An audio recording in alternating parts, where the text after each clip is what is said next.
Okay guys, so we're going to work on finding the greatest common divisor and the least common multiple of 6 and 21 and 12 and 20.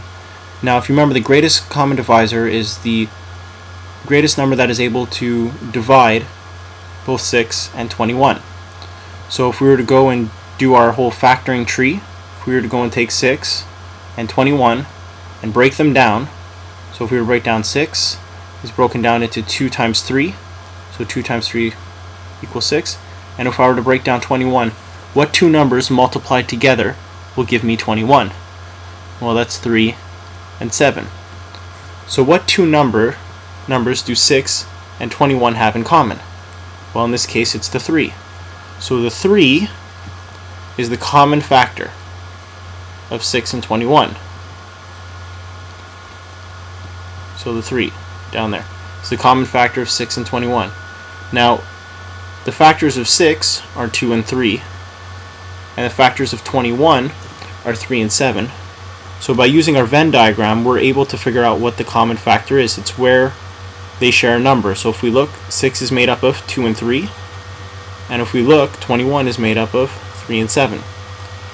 So our greatest common divisor, okay, or our greatest common factor, so our GCD of 6 and 21 is 3. Now what if we were going to look for the least common multiple, so the least common multiple of 6 and 21? Well, what we would do is we would just multiply our prime numbers, our prime factors. So we would just go 2 times 3 times 7. Okay, so if you just go 2 times 3 times 7, it gives you 42. So the least common multiple of 6 and 21 is 42. That's it. That's all we have to do. So if we were to do the same thing for 12 and 20, well, we would start off the same way. First thing we would have to do is take 12 and 20 and break them down. So 12 can be broken down into 4 times 3. Is that it though? Can I break it down smaller? Well, the 3 can't be broken down anymore because we know it's a prime number, and a prime number can only be divided by what? That's right, the number in itself. So the number and 1. So a prime number is only divisible by 1 and itself. So 3 is only 1 and 3. That's all it can be divided or multiplied by. That's it. We're done. Like, that's its only divisor. So it's prime. But 4, well, I can divide 4 by 1, I could divide 4 by 2, I could divide 4 by 4. So we know that this one can be broken down more. So we know the prime factors of 12 are 2 times 2 to give me 4, and 4 times 3 to give me 12. Now what about 20?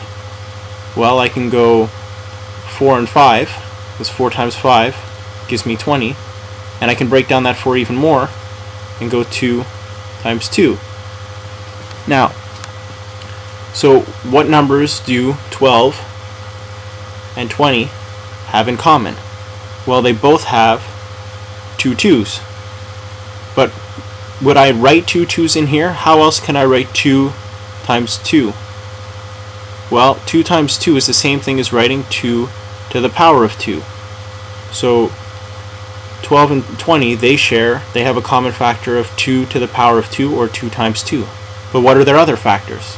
Well, the other factors for 12 are 3, and the other factors for 20 are 5.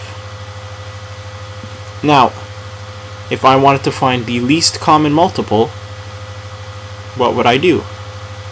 Well, I would just multiply out the factors of 12 and 20 and their common factor together.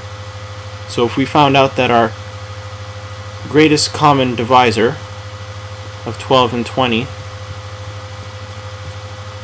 is 2 to the power of 2, what is our least common multiple of 12 and 20?